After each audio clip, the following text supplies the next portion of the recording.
So No Man's Sky has been out for a few weeks, and by far the biggest hurdle in meta of the game is inventory space management.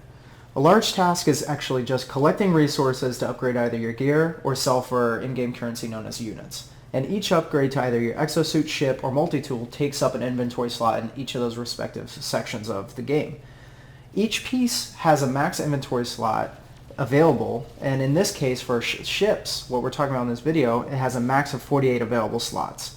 You can either buy ships with more inventory slots or the max 48 in space stations for millions and millions of units. I think I've seen one for 25 million units at one point. Or you can find crash ships on planets and take them as your own. You just repair each of the pieces and then it's your ship at that point. So then the question is, how do I get the most space as quick as possible, since the meta of the game is collecting as much as you can? Well, there's actually a really quick way that has been found on Reddit, surprise, surprise. And if it's done correctly, you should get a 48 slot ship in just a matter of a few hours of playtime, if you're lucky and good. This trick involves utilizing a glitch found in finding those crashed ships that I mentioned previously on a Gek faction planet. So the Gek, if you're not familiar and you're new to the game, they're the little cute guys. They're not the bulky, like tank-looking guys or the robot humanoid ones. They're the little short ones.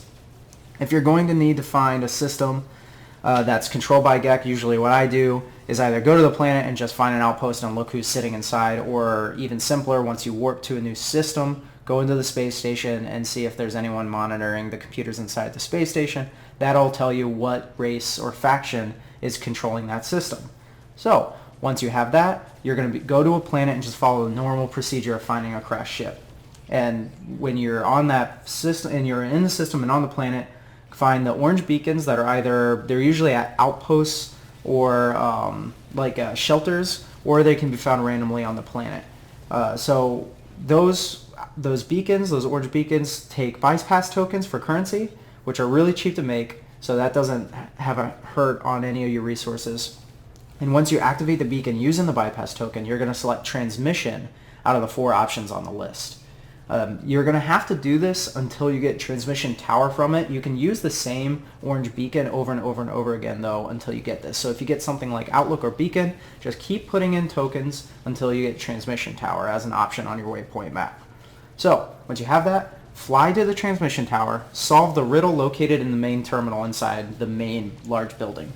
These are usually really easy math logic problems. You can find them online if you're really lazy, but it doesn't take a whole lot of brain power to solve these. And also remember the answer once you have the answer and put it in, and if you answered correctly, you get a waypoint on your map that shows a distress call, aka where the crash ship is located. Once the game gives you control back after zooming out showing the location of the crashed ship, just access the main terminal again that's right in front of you, solve the same problem with the exact same answer, and you'll get another distress call that's different from the first one on your waypoint map, and just rinse and repeat. Like I said, this needs to be on a Gek system. This does not work on either of the 2 factions planets, just the Gek. I've tested this on both of the other 2, and this is the only one that works to me.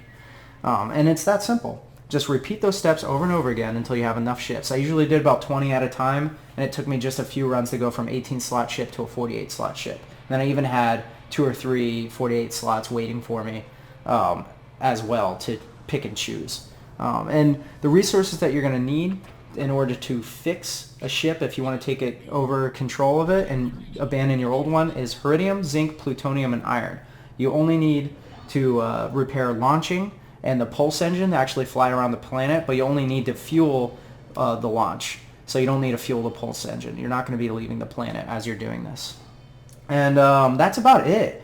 Go out, get the perfect ship for you. It's really simple. It doesn't take that much time in terms of the grand scheme of things, and it saves you a lot of units.